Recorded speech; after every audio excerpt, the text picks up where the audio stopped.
What's going on, Cubs fam? We are back for another Disney Sorcerer's Arena video, and today I am excited to start a new monthly series I'm going to be doing where I go over what, in my opinion, are the top 10 characters in Disney Sorcerer's Arena. We are starting with the top 10 list. Keep in mind, that list probably will expand to top 15, maybe top 20, etc. as the game expands. But for now, I think the top 10 characters in the game is the most relevant because the game is still young. And so we're going to go over all of these characters. I want to point out this list is subjective. This is my personal opinion. The gap between a lot of these characters on this top 10 list is not super high. It's not super high. So some of these characters, especially when you look at like the bottom, probably from 4 to 10, you could probably reorder them in several ways and not be wrong. This is just the way that I feel they deserve to be ranked. And there's different uses for each character that we'll talk about. So just bear in mind, subjectivity is a beautiful thing, ladies and gentlemen.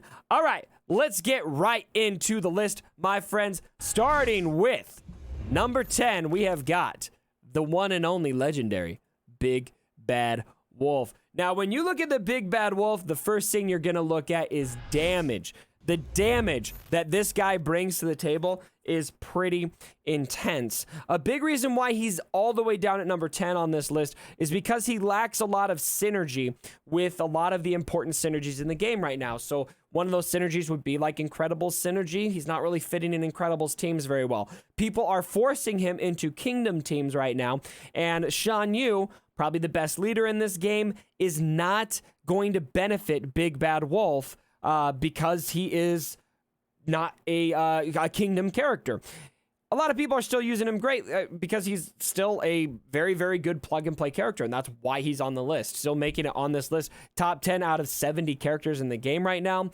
Very, very good. Big Bad Wolf, the best thing about him is that he's got two abilities that just do an insane amount of damage. That's going to be this special right here that is going to, he kind of dresses up in like this little basket thing and does crazy damage, and then the Huff and Puff, which is a great AoE damage. You got to be careful with that, actually, because that AoE damage will trigger the spells of the other team pretty quickly. So something to keep in mind with Big Bad Wolf. And I'm just waiting for this skin to come to the game. This has got to be the #1 skin in the game right here. I'm just saying. Look at this. So funny. All right, let's get to number 9 on our list. For the DSA Top 25 in the month of May 2020, Aladdin. Now, some people may be disappointed to see Aladdin showing up as low on this list as he is, but let me talk a little bit about why Aladdin is here right now. I just feel like a lot of people are finding better team compositions that aren't utilizing Aladdin currently. He's still very much a top 10 character, however, especially because Aladdin is in that Kingdom faction. He is going to work very well with the SHAN lead. He just seems to be, some people are taking him out lately, so I see him lower on this list, but you know what? Maybe for you, he is a top 5 character. Again, the gap is not very high. That's just what I'm seeing. Aladdin's carpet is very, very OP. This is going to flank and give speed down to other teammates, and then his special here, which does a lot of damage, very good in handling characters like SIMBA, because it's going to deal enough damage even when he's got that defense up. Very good, especially when you got him at high stars. He is my current Grand Campaign farm, by the way. I want to get him to 7 stars, and I think he's going to be very, very good at those star levels. And anyway, I think I said top 25. That's I do top 25 in Galaxy of Heroes, so sorry, slip of the tongue. Top 10. So Aladdin is also going to gain evasion up on this special, which is very, very good to have as well. And then, of course, if you're running him with Jasmine, you're going to have that assist potential. So Aladdin, very, very solid. Definitely somebody that you want in the top 25, top 10. Whatever it is, top 10 characters. All right, Sorcerer Mickey comes in at number 8. Now, Sorcerer Mickey is very, very solid. Especially in a Kingdom team. And he's another one that I think some people may feel like should be ranked a little bit higher. I think especially when you get him to gear tier 6, he can really start to pop off. But what makes Sorcerer Mickey so good is he does have that AoE slow down. So similar to Aladdin, he's got that AoE that can slow down the opposing team. Let's see, where's my Sorcerer Mickey? Where are you? I'm scrolling right by him. I know I'm scrolling right by him. How am I missing him? There he is. My gosh, he's lower than I thought he was. So this ability right here will deal slow down to all opponents. It's only a 30% chance, however, but when you level up all the way, a plus 75% speed boost or damage boost, that's very solid as well. So Sorcerer Mickey and, of course, Kingdom Faction, he's going to work really great in Shan Yu teams. All right, number 7 on the list is Dr. Facilier.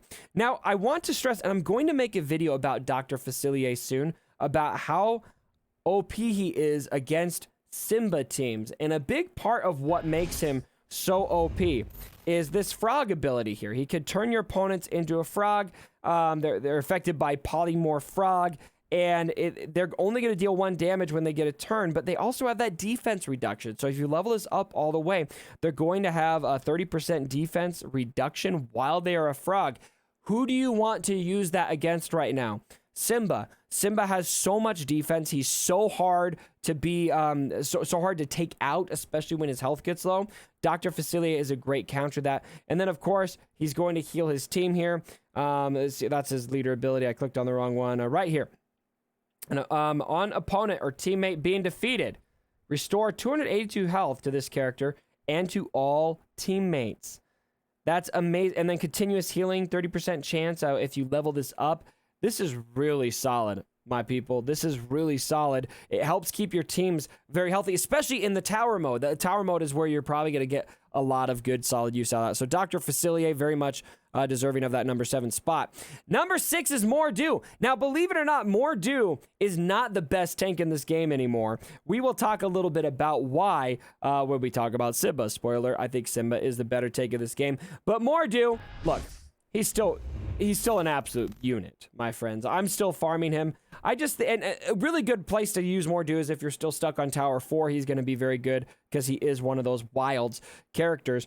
But he's a tank that deals very, very good damage. Again, part of the problem is we've got a lack of synergy with a lot of the teams right now, so he is very much only working in a plug-and-play spot right now. But, I mean, you could probably say the same thing for SIMBA pretty much. I think a lot of people are using SIMBA outside of his natural synergies. But SIMBA just is a better tank than MOR'DU right now. Although MOR'DU does have that very solid damage that comes. He's going to be able to stun. He's going to be able to inflict slowdown. He's still top 10 character. Still top 10 character. Very, very solid. I think he's probably lower on the priority list if you have SIMBA. But if you don't have SIMBA, MOR'DU's probably going to be your go-to tank right now. Still top 2. He's the second best tank in the game, in my humble opinion. All right, let's get to number 5 on the list. Speaking of tanks, we got SIMBA here at number 5. Look, SIMBA's defense is just insane. It's just insane. In fact, I'm going to go on record right now as an owner of a 6-star SIMBA. I've got a 6-star SIMBA that I am using in Arena every single day. He needs to be nerfed. This tank, SIMBA's too good, in my opinion. And it all comes from his passive ability right here. Gain 4% bonus defense for every 1% missing health. That puts him at up to 400% defense almost. He's taking, when you get him down, he's just taking 1 damage. Just 1 damage.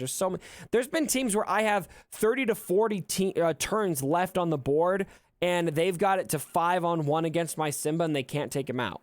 It's too OP, in my opinion. There needs to be more workarounds for that. Although, for now, I'm really enjoying it. He's definitely the best tank in the game, in my humble opinion.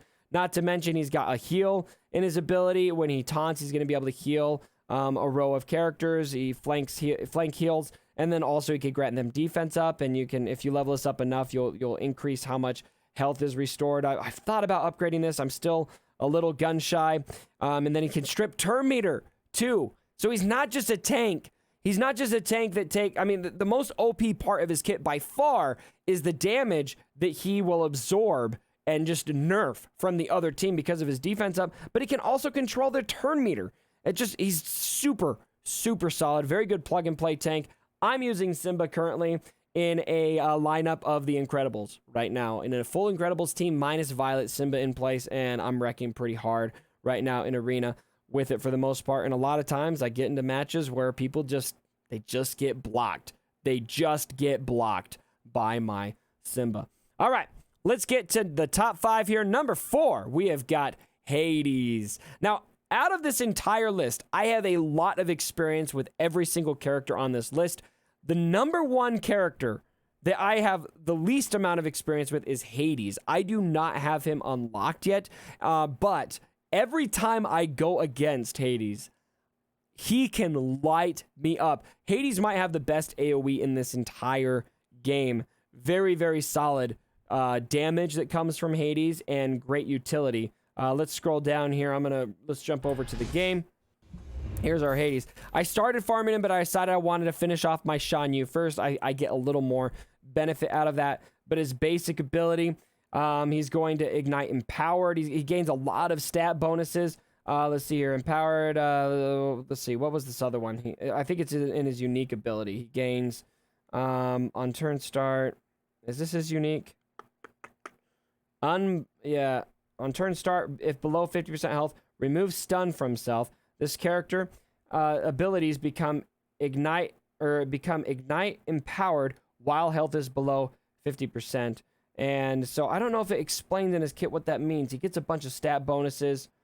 Anyway, Hades, very, very solid. Again, I have to be honest with you guys. He's a character I probably know the least about because I haven't personally handled him. I don't have him unlocked yet, but from all accounts that I have seen and every time I interact with him, he's a top 4 character.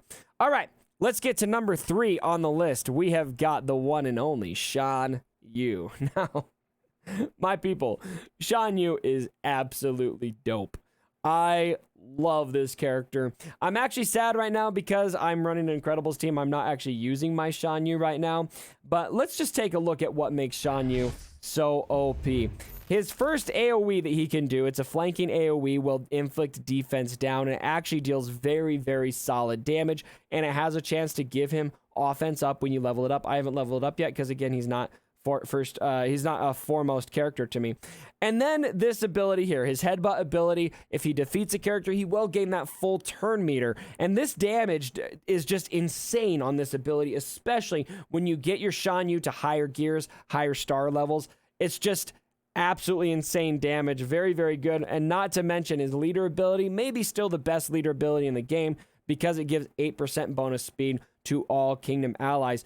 Probably the only caveat to this ability, this leader ability that is a downfall, is that it limits it to Kingdom characters. There's a lot of characters that people want to run with Shan Yu that are not Kingdom characters. And so take him or leave him in that respect.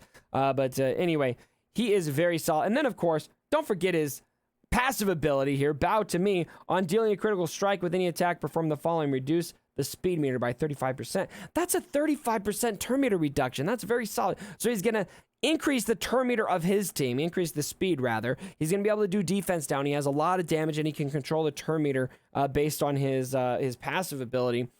There's just so much going on with this kit. Shan Yu, absolutely number 3 in this game. All right, let's get to number 2 on the list. We have got Dash in at number 2, probably the newest character on the list. And Dash is just, when you get him leveled up and when you run him in the right set, he can absolutely devastate battles. And I am seeing this right now in my battles. Just come to my Twitch streams. You will see a lot of Dash action because I wailed, ladies and gentlemen, and I think this is probably the best money I spent on this game. I got him at full max 7 stars, gear 5, and I have leveled up his ability to max the Dash. Now, this ability, combined with a couple things, can be very devastating. Let me walk you through this, where this thought process comes. Number 1, you're going to want to run him with Elastigirl lead, which I have leveled up as well. Let's look at her leader ability. We got to trace this thought process here and why this is good.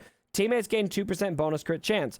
Incredibles heroes gain instead 14% crit chance. When Incredibles hero teammate scores a critical strike, they gain 3% speed bar. And that's the upgrade, that speed bar for Incredibles heroes on crit strikes, okay? So Elastigirl gives the crit chance. Dash, let's look at his passive ability. On gaining charge, increase speed bar by 10%, gain 10% evasion, and on evade, lose 2 charges, okay? So he's going to gain turn meter when he gains charge. How does he gain charge? Not just from his basic ability, but this ability here. Deal up to 571 damage to target opponent 5 times. Gain charge for each hit, doubled on critical strikes, up to a maximum of 10. 10% bonus crit chance per Incredibles hero ally. So the more Incredibles hero allies you have, the more crit chance you get. Elastigirl lead, more crit chance. More crits on this ability equals more stacks of charge, equals more turn meter. And so the way that this ability works is if you get that crit to proc, you can gain 8 to 10 stacks of charge right away. If you gain, usually for me, if I gain at least 9, then I get an immediate bonus turn, and then I can do this ability, the dash. We had to walk around a little bit to get to why this ability can be so OP. Deal up to 2,041 damage to target opponent. For each charge, chain to additional opponent, dealing 2,041 damage. Lose charge, then gain 1 charge for each critical strike, maximum of 10. So you will do with 10 stacks of charge, 10 hits. What's happening in almost all of my battles with Dash right now is I am getting an immediate bonus turn because of the turn meter gain from all those charges I gain and the critical chance that I've got. And then I get an immediate turn to do the dash and take out 1 or 2 characters right away. It's pretty freaking OP, my friends. Dash deserves to be here. He's a very annoying character. You gotta handle him. And what's annoying is you want to take those charges off of him, but when you do that, you're gonna have to attack nothing because you want him to evade, and so you do no damage. So anyway, Dash, very, very good. Very, very, very good. All right, rounding this list out with the number 1 character in this game, my people, it's got to be Emperor Zurg. The damage output from this guy is the only person that rivals him is Dash, and even Dash doesn't quite compare to Emperor Zurg. You're going to want to farm. The way that you unlock Zurg, by the way, my friends, is with your downtown villains. You need to farm them up. We don't know exactly how that event's going to be or when it's going to come, but we do know that it is downtown villains that get it. And this rapid blaster, look at this. Deal 8 damage to target opponent 23 times. 15% chance to hit for each hit to chain to adjacent opponent, dealing 7 damage. That ends up being an absolute barrage of attacks. And then this right here, deal 150 damage to target opponent, deal up to 25% bonus damage to the lower the target's health is. On defeat opponent, gain an extra turn. So he's like Shan Yu. He can gain an extra turn on defeat, and he deals a ton of damage. And then look at his passive ability. On turn start, deal up to 50 damage to opponent with the highest health percentage. He's just going to deal damage. Before he does an ability, damage. Boom, done. Chain other opponents, dealing up to 44 damage. And then you reduce the magic cost by 1. Just, there's so much in this kit. Galactic Evil. On receiving damage, this character has a 5% chance to gain offense up for 1 turn. Chance to activate is increased by 10% per downtown villain ally. So much in this kit that makes him so OP. Zurg is the best character in this game, and he's absolutely the character that everyone should be working towards. You can unlock him free to play if you're farming your downtown villains right now. I don't know exactly what the event is going to look like for that right now. I've actually tried to get that info out of the devs, and they don't have it for me. So hopefully we get more information on that soon, and hopefully he comes to the game at some point. But don't be left behind. You're going to want to farm your downtown villains so that you could get Zurg. All right, my friends, there is the top 10, first ever top 10 list on this channel for the characters in DSA. What do you think about my list? Let me know down in the comments below. If you did enjoy the video, give it a thumbs up. And as always, my brothers, don't forget